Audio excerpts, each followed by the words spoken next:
Shalom. Kita mau mulai ibadah kita pada pagi hari ini. Kita mau sama-sama pujikan kasih Yesus indah dalam hidupku.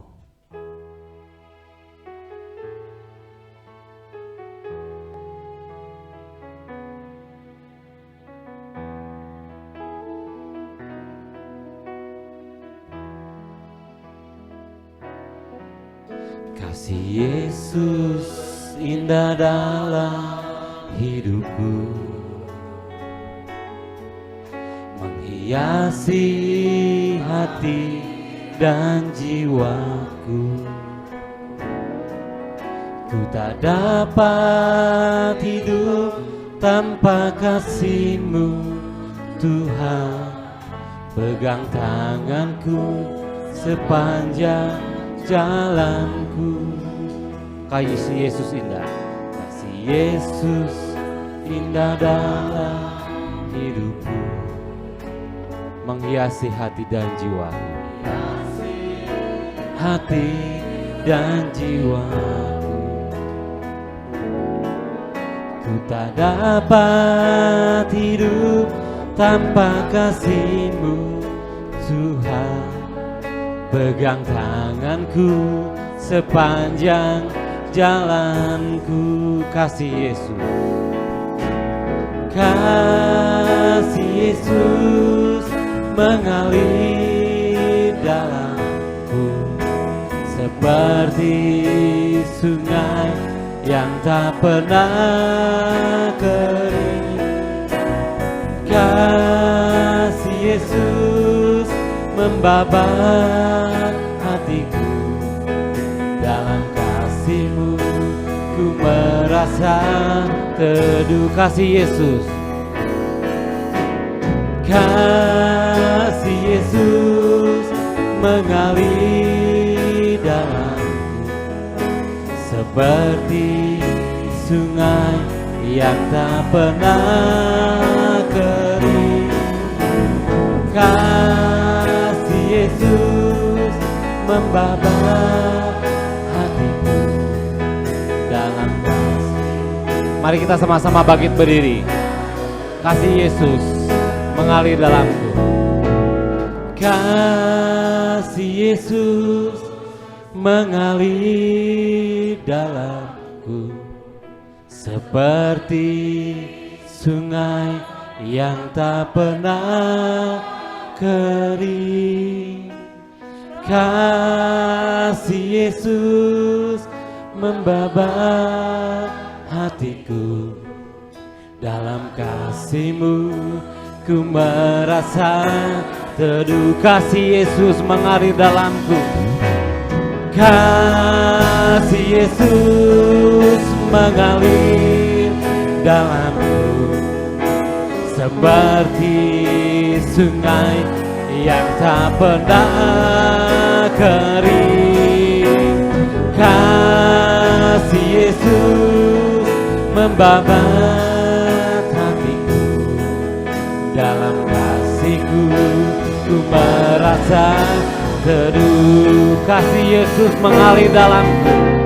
Kasih Yesus mengalir dalamku, seperti sungai yang tak pernah kering.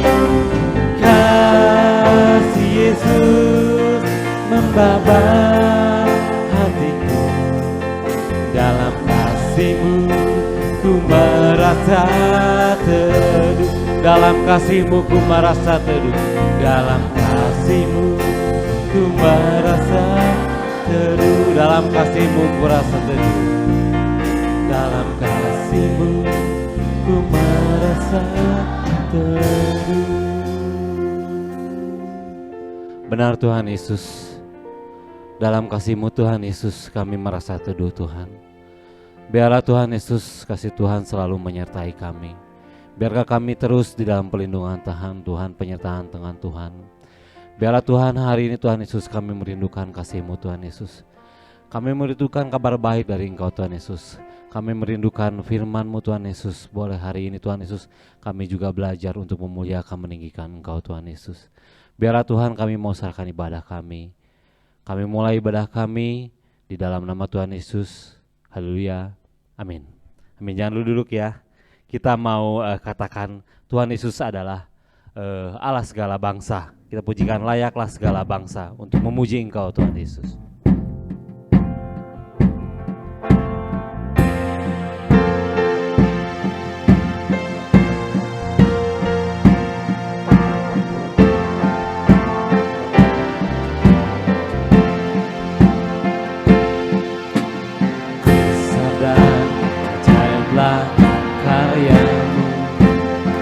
Dan benarlah jalanmu, benarlah jalanmu, Raja segala bangsa, Raja segala bangsa, yang Maha Kuasa, mulia namamu,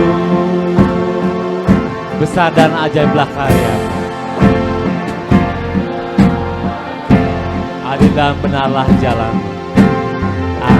Dan benarlah jalanmu, Raja segala bangsa, Raja segala bangsa, yang Maha Kuasa, mulia namamu, layaklah segala bangsa, layaklah segala bangsa, sujud kepadamu,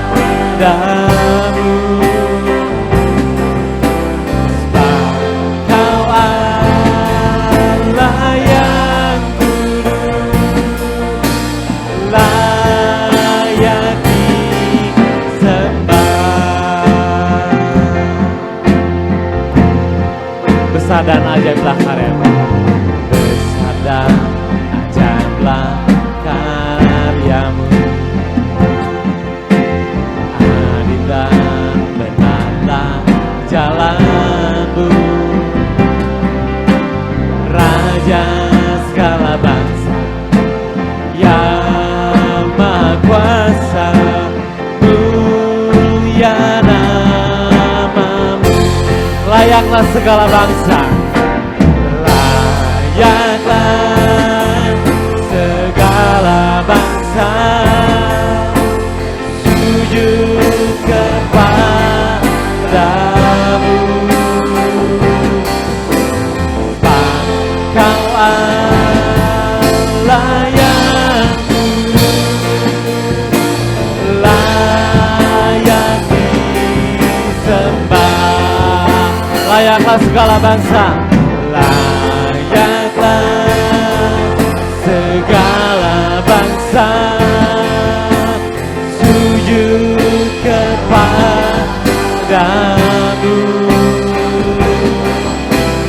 sebab Kau Allah yang kudus, layak disembah.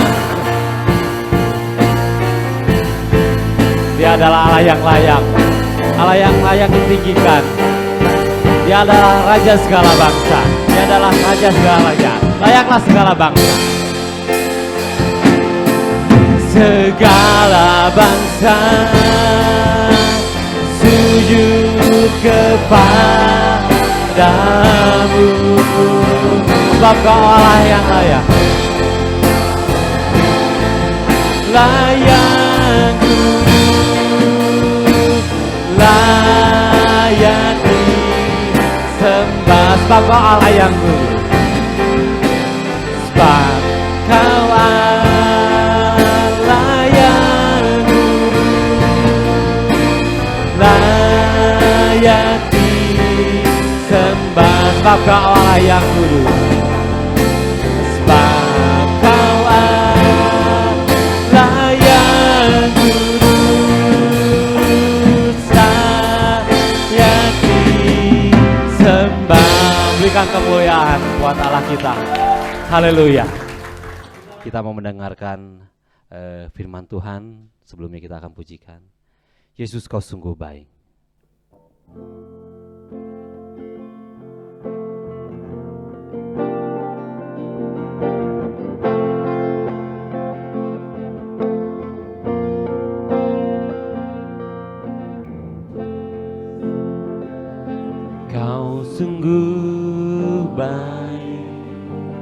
Yesus, namamu indah.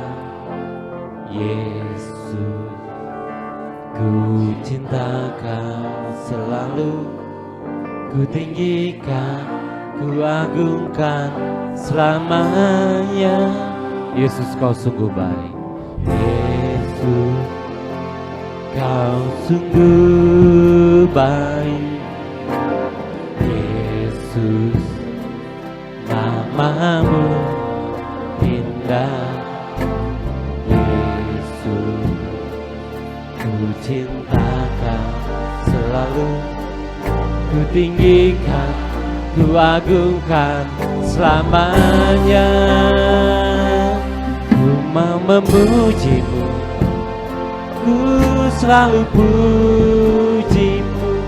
Ku mau menyembahmu, ku selalu sembahmu. Kau yang layak terima semua pujian, kemuliaan hanya bagi Tuhan. Yesus, Kau sungguh baik. Yesus, Kau sungguh baik. Yesus, namamu indah.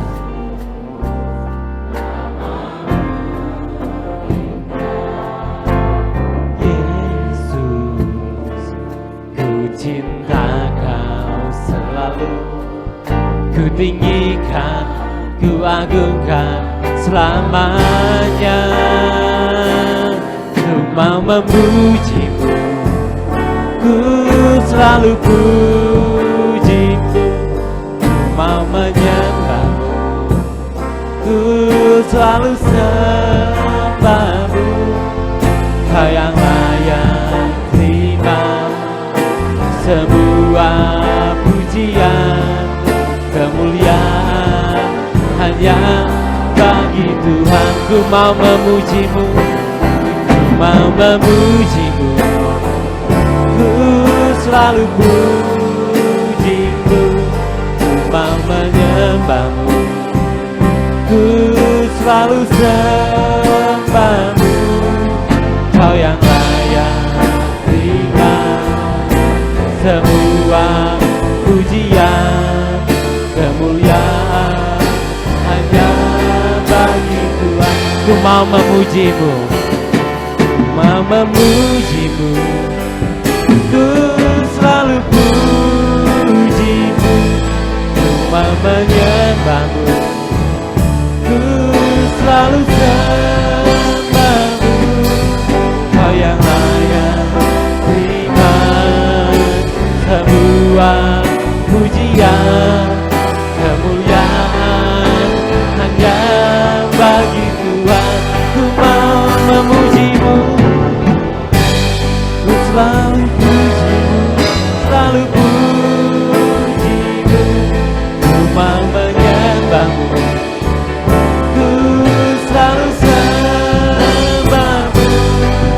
Kau yang layak terima semua pujian, kemuliaan hanya bagi Tuhan. Kau yang layak terima semua pujian, Kau yang layak terima semua pujian, kemuliaan hanya bagi. Kau yang layak terima semua pujian, Kau yang layak terima semua pujian, kemuliaan hanya bagi Tuhan.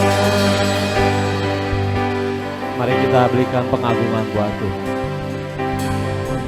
Mari kita tinggikan Tuhan Yesus. Tuhan Yesus adalah Allah yang layak kita tinggikan, kita agungkan.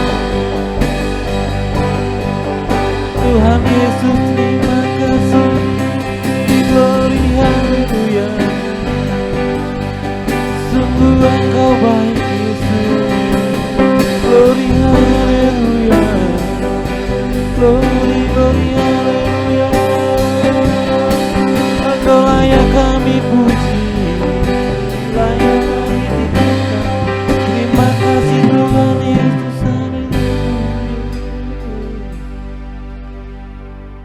Terima kasih Tuhan Yesus, kalau kami boleh Tuhan memuji Engkau, memuliakan Engkau Tuhan Yesus. Tuhan Yesus, terima kasih Tuhan kalau kami selalu tetap diberikan kekuatan, kesehatan Tuhan. Ini semua anugerah yang Tuhan Yesus berikan kepada kami. Dan juga terima kasih Tuhan Yesus, Tuhan berikan ketenangan kepada kami. Berikan kepikiran yang selalu positif kepada kami Tuhan Yesus. Terima kasih Tuhan Yesus, biarlah Tuhan kami Tuhan menjadi anak-anak-Mu Tuhan yang takut akan Engkau, turut sekendak Engkau Tuhan Yesus. Biarlah Tuhan firman Tuhan yang akan dibagikan pada pagi hari ini Tuhan Yesus. Biarlah Tuhan itu menenangkan jiwa kami, menenangkan pikiran kami, menenangkan hati kami. Biarlah Tuhan kami mau mendengarkan firman-Mu Tuhan Yesus, dan kami mau membuka hati kami. Dan untuk pembicara hari ini Tuhan, kuasai oleh kuasa Roh Kudus. Terima kasih Tuhan Yesus, kami siap mendengarkan firman Tuhan. Haleluya, amin. Shalom Bapak Ibu Saudara yang dikasihi Tuhan. Mari kita akan bersama-sama merenungkan firman Tuhan. Tema renungan kita hari ini adalah tulus hati. Kita akan melihat apakah arti daripada tulus hati dan juga apa yang firman Tuhan katakan dan bagaimana harus kita lakukan di dalam kehidupan kita semuanya. Kita akan melihat terlebih dahulu, ini saya melihat dari kamus. Apa arti dari tulus hati itu? Ada banyak, tetapi beberapa yang saya di sini munculkan. Yang pertama adalah tulus hati itu adalah jujur, ya. Jadi apa adanya. Kemudian yang kedua adalah bersih hati. Jadi tidak ada kecurangan di dalam orang yang tulus hatinya. Kemudian tulus juga berarti rela. Ya, ada kerelaan di dalam kehidupannya, ada keikhlasan. Dan juga tidak pura-pura. Ya, yang tadi dikatakan jujur itu apa adanya, tidak pura-pura. Dan tulus hati itu tidak serong. Jadi lurus jalannya. Kebalikan daripada tulus itu munafik, ya. Orang yang munafik itu biasanya pura-pura baik padahal tidak baik, ya. Tetapi orang yang tulus kalau dia memang melakukan kebaikan itu keluar dari dalam hatinya. Mari kita akan melihat tulus atau ketulusan itu. Jadi artinya adalah orang yang memberi tanpa pamrih. Jadi kalau orang itu dikatakan orang itu tulus hatinya, ya, dia melakukan ketulusan hati di dalam kehidupannya. Artinya ketika dia melakukan sesuatu hal, memberi misalnya kepada orang lain, itu tidak ada pamrih di dalam kehidupannya. Tidak mengharapkan imbalan, tidak mengharapkan balasan jasa di dalam kehidupannya. Kenapa? Karena itu muncul dari lubuk hati yang terdalam. Misalnya kalau seseorang ingin mengasihi temannya dan ingin memberi melalui tindakan kasihnya, maka itu semua keluar dari lubuk hatinya yang terdalam. Dia tidak mengharapkan nanti temannya akan membalas lagi kepada dia. Itulah arti daripada tulus atau ketulusan. Kita akan melihat contoh-contoh di dalam Alkitab sebelum nanti kita akan melihat bagaimana harus kita lakukan di dalam kehidupan kita. Nanti Pak Andi akan membacakan bagi kita. Yang pertama itu adalah perempuan Sunem. Memang ada banyak tentu contoh di dalam Alkitab, tapi saya memilih 3 contoh di dalam Alkitab. Yang pertama perempuan Sunem. Di dalam 2 Raja-Raja pasal yang keempat, ayat yang ke-8. 2 Raja-Raja 4 ayat yang ke-8. Pada suatu hari Elisa pergi ke Sunem. Di sana tinggal seorang perempuan kaya yang mengundang dia makan. Dan seberapa kali ia dalam perjalanan, singgahlah ia ke sana untuk makan. Ya, saudara-saudara, kalau saudara membaca ayat-ayat selanjutnya, ini kisah tentang perempuan Sunem ini. Siapa perempuan Sunem ini? Perempuan Sunem ini adalah perempuan yang kaya, di sini dikatakan. Ya, dia selalu mengundang Elisa dan hambanya yang suka ikut bersamanya, Gehazi. Kalau Elisa ini ada dalam perjalanan dan menuju ke tempat di Sunem itu.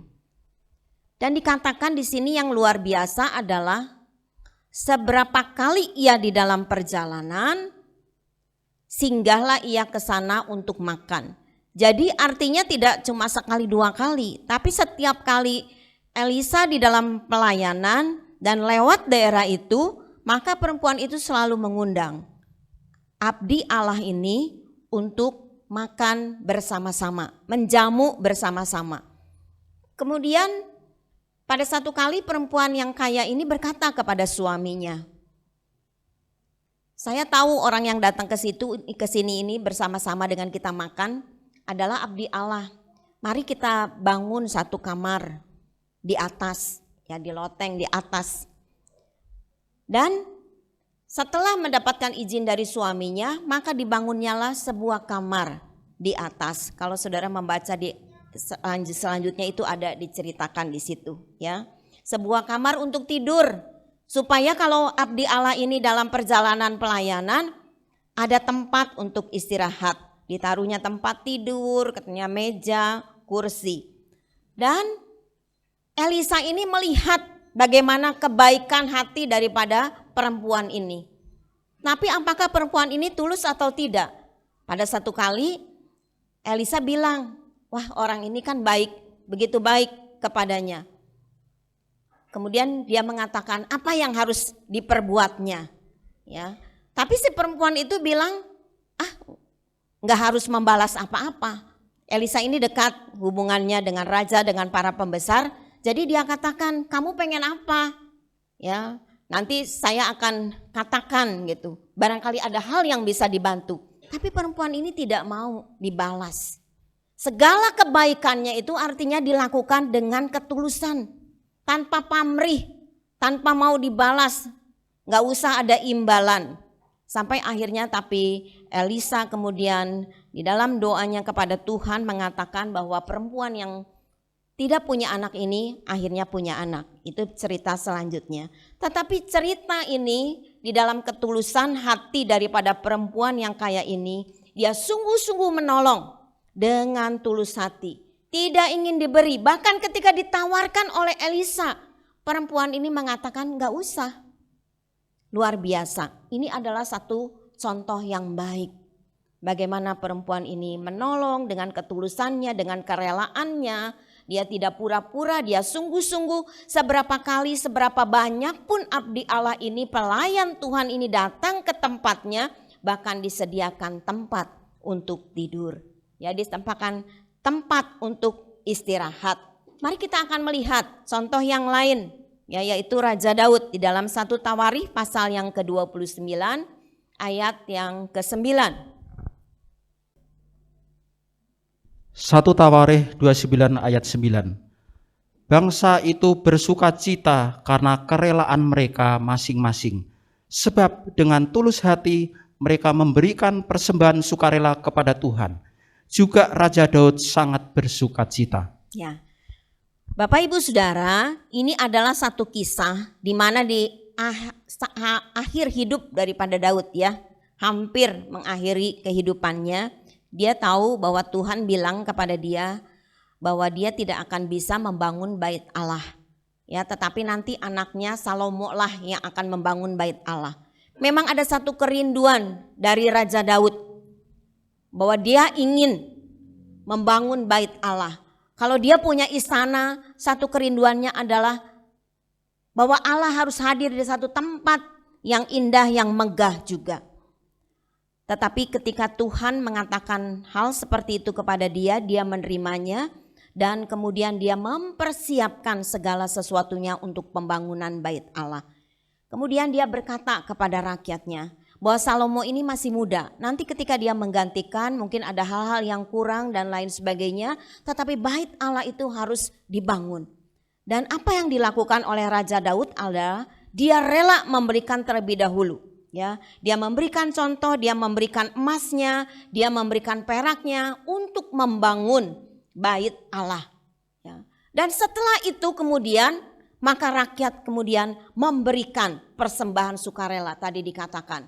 Rakyat memberikan persembahan sukarela kepada Tuhan dengan kerelaan mereka masing-masing katanya dan dengan tulus hati. Jadi ketika rakyat itu memberikan persembahan untuk pembangunan bait Allah, maka diberikannya dengan tulus hati, dengan satu kerelaan, ya, dengan tulus ikhlas memberikan itu, tanpa ada kepengen nanti ada imbalan. Raja Daud sudah memberikan contoh dan dikatakan di sini bahwa Daud sangat bersukacita. Dan kalau saudara membaca dalam ayat 10 dan selanjutnya, Daud ini memuji Tuhan. Dan dia juga kalau kita membaca bagaimana Daud ini memberitahu kepada anaknya Salomo supaya sungguh-sungguh mempersiapkan rumah Tuhan, baitnya Tuhan. Dan Daud sungguh-sungguh memberitahu kepada Salomo bahwa dia harus melakukan itu dengan ketulusan hatinya. Dan dia sudah memberikan contoh terlebih dahulu. Ya, kalau saudara membaca di dalam ayat-ayat ini dikatakan sebelum ayat yang ke-9 ini, bagaimana Daud memberikan emasnya, peraknya tadi saya katakan, dan kemudian disusul oleh rakyatnya. Ini adalah satu contoh dari seorang raja, ya, dan kemudian dia katakan kepada rakyatnya, dan kemudian rakyat memberikan juga untuk pembangunan bait Allah itu sekali lagi dengan ketulusan, dengan tulus hati. Yang ketiga, kita melihat di dalam perjanjian baru, seorang perempuan yang bernama Dorcas. Kita membaca dalam Kisah Para Rasul pasal yang ke-9, ayat yang ke-36. Kisah Para Rasul 9 ayat yang ke-36. Di Yope ada seorang murid perempuan bernama Tabita, dalam bahasa Yunani Dorcas. Perempuan itu banyak sekali berbuat baik dan memberi sedekah.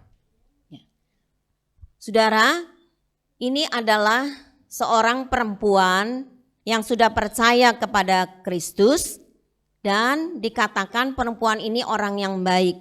Namanya adalah Tabita, tetapi di dalam bahasa Yunani di sini dikatakan namanya adalah Dorcas.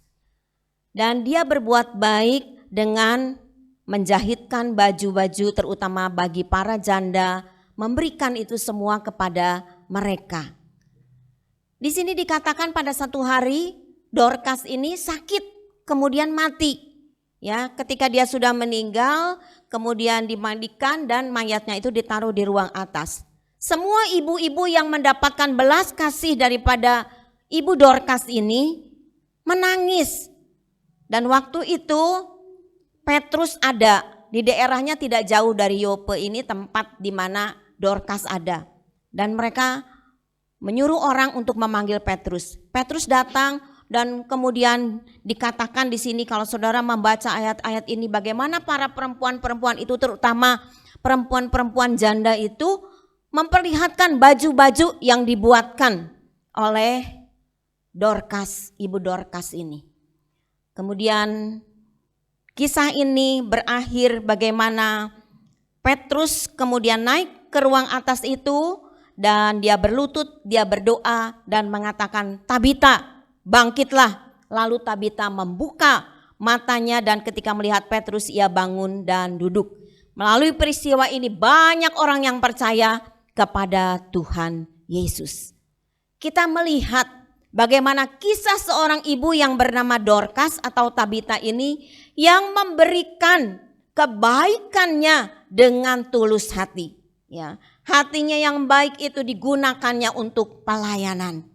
Kita melihat dari beberapa kisah ini, ya, bagaimana perempuan Sunem yang melayani hamba Tuhan, bagaimana Raja Daud yang memberikan persembahannya untuk membangun rumah Tuhan, untuk membangun bait Allah dan juga rakyat yang mengikuti Raja Daud. Dan juga kita melihat bagaimana Dorcas atau Tabita ini seorang yang penuh kasih. Bagaimana ibu-ibu yang kehilangan seorang ibu yang bernama Dorcas karena kebaikannya, karena ketulusan hatinya. Saudara-saudara, inilah contoh-contoh dalam Alkitab.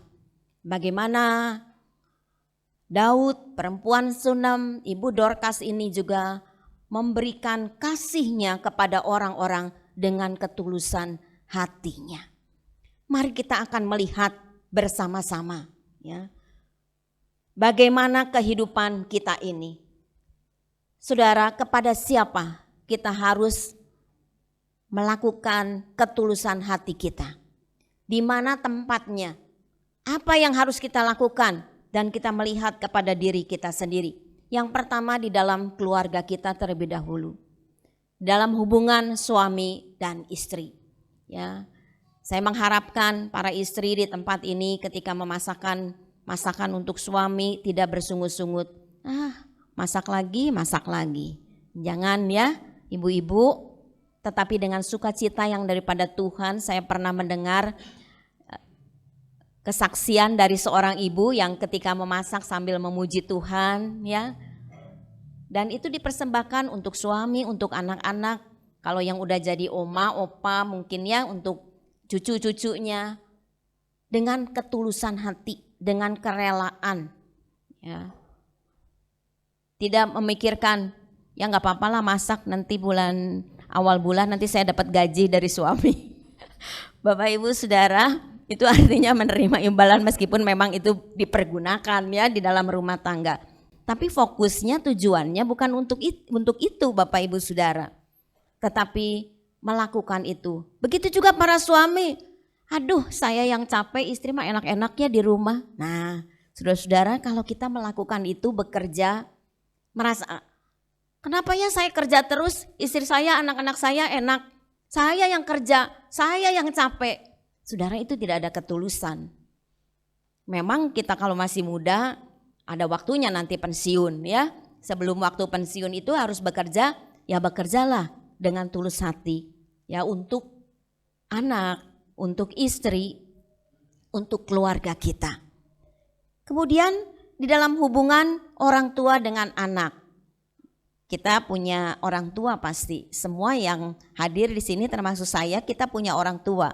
Cuma bedanya ada yang masih ada di dalam dunia ini, ada yang sudah dipanggil Tuhan. Nah, kita juga harus melakukan itu dengan ketulusan hati. Orang tua ketika mendidik anak, melatih anak, apalagi anak-anak kalau kecil. Wah, repot banget. Ya, melihat cucu-cucu saya, melihat menantu saya bagaimana mengurus anak, ya teringat juga kami. Apalagi anak sekarang mungkin agak beda karena situasi zaman. Begitu pintar sekali ngomong ya. Kalau mamahnya bilang begini, pasti dia bisa nyeletuk aja gitu jawabnya. Dan mungkin bisa bikin pusing ibu-ibu yang masih muda ini. Dan saudara, bagaimana kita? Tetapi kalau hati kita tulus, ikhlas, ketika kita merawat keluarga kita, ketika kita merawat anak kita, suami juga bekerja untuk istrinya, untuk anak-anaknya. Saya yakin tidak akan pernah ada satu persungutan, ya, merasa capek di dalam kehidupan ini. Karena kita melakukannya yang menjadi bagian di dalam kehidupan kita. Lakukanlah itu dengan ketulusan. Hubungan antara orang tua, antara mertua dengan menantu, menantu dengan mertua, ya. Cucu juga. Saudara-saudara, biarlah itu ada satu hubungan yang tulus. Ya, ada ketulusan di dalamnya. Kalau saya melihat bagaimana orang yang sudah lanjut usia, tetapi anaknya, cucunya cuek, aduh sedih sekali dan membuat saya menangis dan berdoa kepada Tuhan. Kenapa begitu? Dulu ketika anak-anak masih kecil, dirawat, dididik dengan baik. Cucu-cucu dikasihi, disayang sama omahnya, sama opahnya. Tetapi ketika sudah tua mereka tidak berdaya dan mereka dalam keadaan sakit, anak-anak tidak mau memperdulikan. Saudara, banyak terjadi hal-hal seperti itu di sekeliling kita dan itu sungguh menyedihkan. Hati saya aja sebagai manusia sedih melihat hal seperti itu. Apalagi hati Tuhan. Bagi anak-anak, bagi cucu-cucu yang masih punya orang tua, ya, masih punya oma, opah, biarlah kalian mengasihi, sayang ya kepada orang tua kalian. Dulu ketika kalian kecil, mulai dari bayi, ya, ibu dan ayah itu seringkali tidak tidur karena ketika anaknya kecil rewel, mungkin sakit, harus digendong terus sepanjang malam. Saya ingat ketika anak saya kecil sakit panas, wah rewel, dan itu harus sepanjang malam saya dekap anak itu dan saya tidak tidur. Tetapi itulah seorang ibu atau seorang ayah yang merawat mendidik anak-anaknya. Tetapi ketika ayah dan ibu sudah pensiun, ketika ayah dan ibu sudah tidak bisa berbuat apa-apa lagi, biarlah anak, biarlah cucu boleh mengasihi dengan ketulusan hatinya. Jangan dicuekin aja gitu, semaunya aja. Sakit juga biarin aja, gak ada yang mengurus. Dulu ketika anak kita lagi sakit kita urus dia, cucu kita sakit kita urus dia. Tetapi sekarang ketika mereka sudah beranjak besar, berumah tangga, cucu-cucu sudah besar, mereka kadangkala melupakan. Saya mengharapkan tidak ada ya seorang pun di tempat ini yang seperti itu.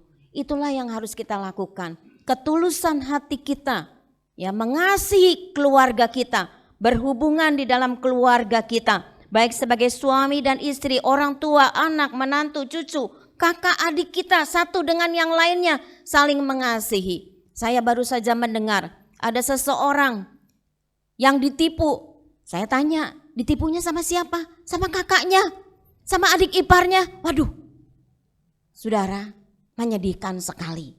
Biar ada kerukunan, ada kasih, ada ketulusan hati di antara kakak dan adik. Kemudian di dalam gereja, saudara-saudara, di dalam gereja di antara sesama kita saudara seiman.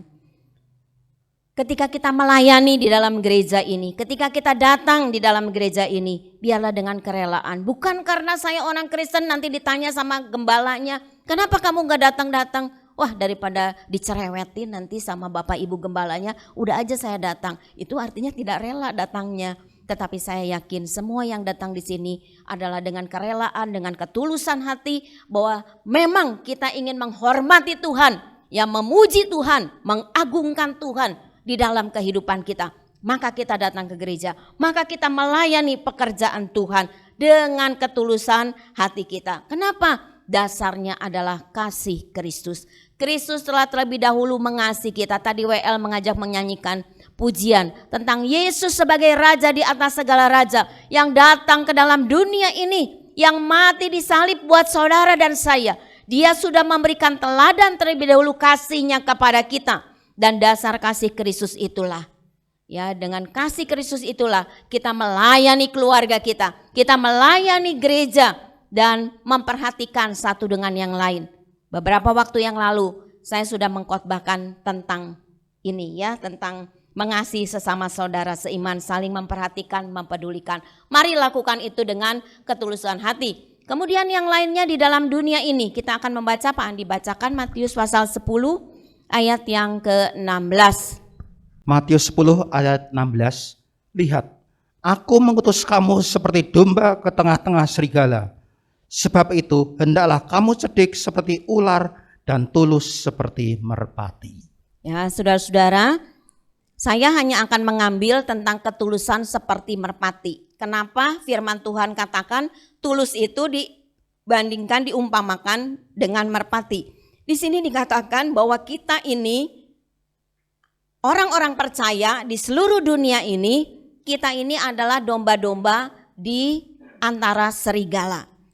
Kita diutus oleh Tuhan katanya seperti domba di tengah-tengah serigala. Tentu suatu perbandingan yang tidak seimbang. Oleh karena itulah firman Tuhan katakan kita harus cerdik dan harus tulus. Cerdik tanpa tulus maka itu licik namanya, ya. Tapi hari ini saya tidak berbicara mengenai cerdik seperti ular, tetapi tentang ketulusan seperti merpati. Dunia ini penuh dengan tantangan, dengan masalah, dengan penderitaan di dalam kehidupan ini. Banyak kejahatan dan orang-orang percaya anak Tuhan itu tetap harus memiliki ketulusan hati.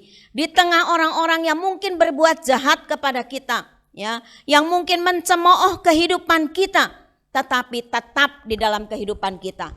Kita harus mempunyai kasih Kristus yang dilakukan dengan ketulusan hati kita kepada sesama kita manusia. Setelah kepada keluarga kita, kepada saudara-saudara seiman kita, dan sekarang kepada orang-orang di lingkungan kita. Di tengah pekerjaan kita, di tengah usaha kita, di dalam dunia ini kepada sesama manusia. Seperti firman Tuhan katakan, kasihilah sesamamu manusia seperti dirimu sendiri. Artinya harus dengan ketulusan hati kita, ya. Supaya apa? Ketika orang-orang melihat ketulusan hati saudara dan saya, maka nama Tuhan yang dipermuliakan. Kalau saudara-saudara di tengah-tengah lingkungan, di antara rekan-rekan kerja, ya, di antara rekan-rekan usaha, saudara memiliki ketulusan hati, tidak membalas kejahatan dengan kejahatan, tetapi kerelaan berkorban, apa yang akan mereka dapatkan? Apa yang akan mereka lihat dari kehidupan kita?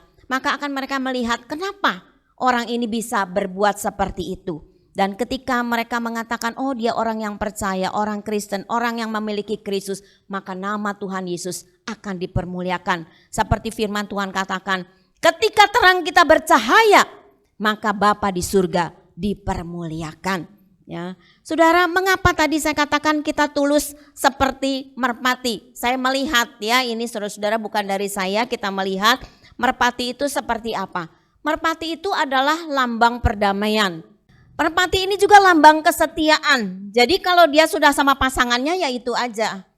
Nah, ini juga mungkin bisa menjadi contoh ya buat kita semuanya. Ya, jadi merpati ini setia ya sama pasangannya. Kalau udah itu aja. Enggak nanti cari-cari lagi yang lain. Kemudian memiliki kemampuan navigasi. Ya, jadi pada waktu zaman dulu merpati ini dipakai untuk pos, ya, gitu ya, untuk mengirim surat ke tempat yang jauh, dan merpati ini mempunyai kemampuan seperti itu. Kemudian juga daya ingatnya tinggi. Apa daya ingatnya tinggi? Jadi merpati ini bisa tahu tempatnya, meskipun dia jauh dia pasti akan balik lagi. Berhubungan juga ya dengan kesetiaan. Jadi dia pasti akan balik lagi. Kalaupun dikirim kemana yang jauh, dia pasti akan balik lagi, ya. Saya suka melihat orang-orang yang punya merpati kemudian jauh begitu di mana begitu ya, kemudian diterbangkan. Saya pernah bertanya gitu, apa dia nggak nyasar gitu? Ternyata enggak, Bapak Ibu Saudara, karena punya daya ingat yang tinggi. Dan kemudian merpati ini juga tidak mempunyai empedu. Apa urusannya tidak mempunyai empedu? Tidak ada yang pahit di dalam kehidupannya. Itulah lambang daripada kita, Bapak Ibu Saudara. Ya, kenapa kita harus memiliki ketulusan? Jangan ada kepahitan di dalamnya.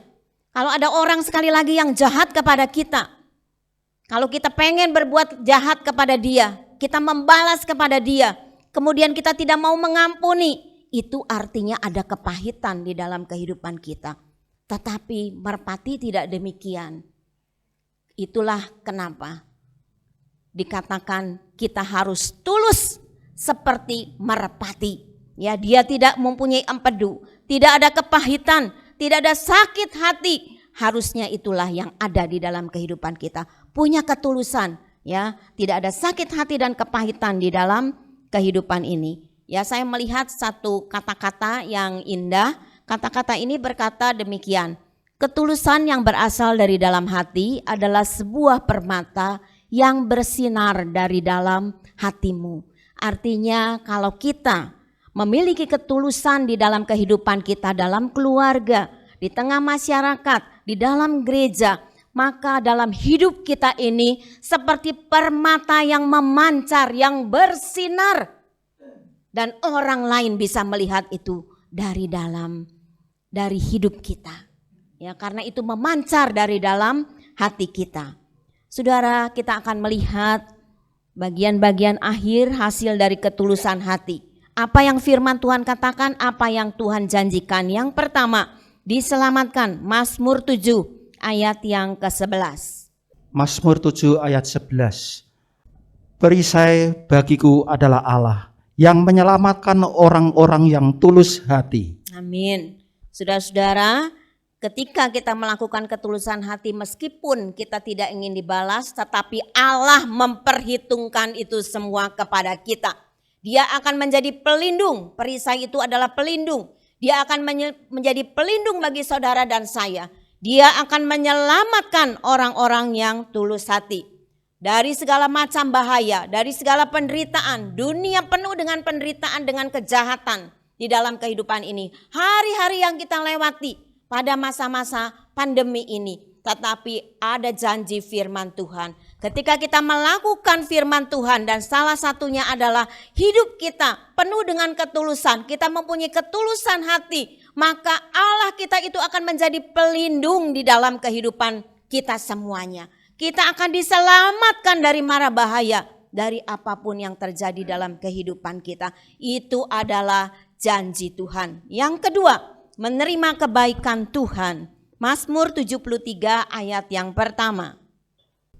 Mazmur 73 ayat yang pertama. Mazmur Asaf, sesungguhnya Allah itu baik bagi mereka yang tulus hatinya, bagi mereka yang bersih hatinya. Ya, amin. Ini juga adalah janji daripada Tuhan. Bagi setiap orang yang tulus hatinya, dia akan menerima kebaikan Tuhan. Luar biasa, saudara-saudara.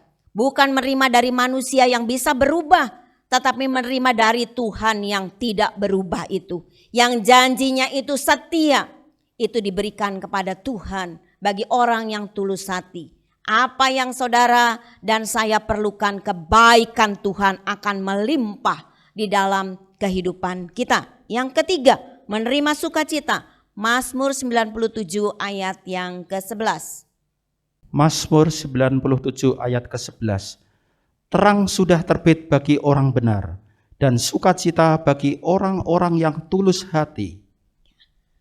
Puji Tuhan, ini adalah beberapa saja yang saya ambil dari firman Tuhan, tentu banyak. Bagi orang-orang yang tulus hatinya, mereka akan menerima sukacita yang daripada Tuhan. Di tengah-tengah hidup yang penuh dengan penderitaan, kadangkala orang-orang tidak ada dalam sukacita. Tidak ada damai sejahtera di dalam kehidupannya. Tetapi janji Tuhan, terang itu sudah terbit bagi orang yang benar, yaitu saudara dan saya, orang yang sudah dibenarkan oleh Tuhan. Dan sukacita bagi orang-orang yang tulus hatinya. Ini adalah janji Tuhan. Firman Tuhan katakan, bukan janji saya sebagai hamba Tuhan manusia, tetapi ini adalah janji firman Tuhan. Saudara dan saya pegang janji Tuhan itu. Lakukan firman Tuhan itu. Mungkin saudara berkata, tapi gimana ya, kadang-kadang saya kesal ke orang dan saya merasa tidak tulus hati saya. Kenapa ya orang itu berbuat begitu? Oleh karena itu ada yang firman Tuhan katakan, jagalah hatimu dengan segala kewaspadaan. Ya, karena dari situlah terpancar kehidupan. Kita harus terus menjaga hati kita supaya sungguh-sungguh apa yang firman Tuhan katakan kita lakukan dalam kehidupan kita, supaya kita menjadi orang-orang yang tulus hati. Kesimpulan kita sebagai bagian akhir dari firman Tuhan, yang pertama, tulus hati adalah sungguh sifat yang disukai oleh Tuhan. Tuhan suka sehingga firman Tuhan tadi katakan dalam Matius itu, hendaklah engkau tulus seperti merpati. Yang kedua, tulus hati itu adalah satu kerelaan untuk berbuat baik. Orang yang tulus hati itu pasti akan mempunyai kelembutan hati dan tidak mengharapkan balasan. Kalau kita berbuat baik kepada orang, kita tidak akan pernah memikirkan kita dibalas oleh orang itu. Yang ketiga, ketulusan yang dilakukan oleh orang percaya membawa dampak bagi kemuliaan Tuhan. Artinya hidup kita akan menjadi berkat. Yang terakhir, Tuhan akan menjaga kita. Inilah janjinya, melindungi kita, memberikan sukacita di tengah-tengah dunia yang kadangkala membuat kita kesal, jengkel dan lain sebagainya karena keadaan dan situasi. Dia berjanji akan memberikan sukacita dan kebaikannya. Kebaikan daripada Tuhan, Raja di atas segala raja. Kebaikan daripada Tuhan akan menyertai kehidupan kita bagi orang yang tulus hatinya. Amin. Tuhan memberkati. Mari kita berdoa. Kami bersyukur kepadamu Bapa, Kau sudah memberkati sidang-Mu, ya Tuhan, dari permulaan sampai dengan selesainya di dalam ibadah kami di tempat ini. Tuhan juga berkati semua anak-anak-Mu ya Tuhan yang sudah menyelenggarakan akan ibadah onsite di Sinai ini ya Tuhan. Pakai kami semua ya Tuhan di dalam melayani Engkau semakin indah bersama dengan Kristus Yesus. Terima kasih ya Tuhan. Kami berdoa untuk Bapak Ibu sekalian, rumah tangga demi rumah tangga, baik yang bekerja, baik yang berusaha. Tuhan berkati di dalam usaha kami ya Bapa. Kau juga menolong setiap masalah yang terjadi bagi jemaat-Mu ya Tuhan yang mungkin ada di dalam persoalan. Kau menolong kami dan membukakan jalan keluarnya. Kami juga berdoa, mungkin ada di antara kami yang mengalami kekurangan secara finansial, Bapa. Kau Maha tahu apa yang menjadi keperluan dan kebutuhan kami ya Bapa. Tuhan memberkati kehidupan kami anak-anak-Mu. Kami juga berdoa untuk jemaat-Mu ya Tuhan, yang tidak bisa mengikuti secara ibadah secara di tempat ini. Tuhan menolong juga dan memberkati kehidupan mereka satu persatu. Yang sakit Tuhan Kau jamah memberikan kesembuhan. Kiranya Engkau juga memberkati tiap anak-anak-Mu ya Tuhan, dalam segala apa yang mereka perlukan. Tuhan, kami serahkan keamanan dan kesejahteraan kota di mana kami tinggal saat ini. Tuhan juga menolong pemerintah baik di pusat maupun di daerah, sehingga dapat mengatasi segala keadaan situasi yang terjadi di negara kami ya Bapa. Pulihkan keadaan perekonomian, pendidikan, sosial, dan lain sebagainya ya Bapa. Kami juga berdoa ya Tuhan untuk keamanan negara ya Tuhan, di mana Tuhan juga menolong Bapak Presiden bersama dengan menterinya ya Tuhan, yang berjuang untuk mempersatukan keadaan negara-negara yang sedang berselisih. Terima kasih ya Tuhan, berikan keamanan bagi negara Indonesia ya Tuhan. Dan kami semua, bangsa Indonesia diberkati oleh Tuhan. Terima kasih ya Bapa. Sebentar sidang Tuhan juga akan meninggalkan tempat ini. Tangan-tangan yang sudah berkorban untuk pekerjaan Tuhan, Tuhan balas dengan berkat yang berlimpah. Dan sidang Tuhan akan meninggalkan tempat ini untuk menuju kepada tujuan kami. Kiranya Engkau menyertai, tibakan kami satu persatu pada tujuan kami dengan selamat, dengan tidak kurang suatu apapun. Damai sejahtera yang melampaui segala akal akan memelihara hati kita di dalam Kristus Yesus. Mari saudaraku sekalian, terimalah berkat daripada Allah Bapa, cinta kasih daripada Tuhan Yesus yang tak berkesudahan, beserta persekutuan yang manis dari Allah Roh Kudus akan menyertai kita semua mulai saat hari ini bahkan sampai selama-lamanya. Bagi yang percaya katakan bersama, amin.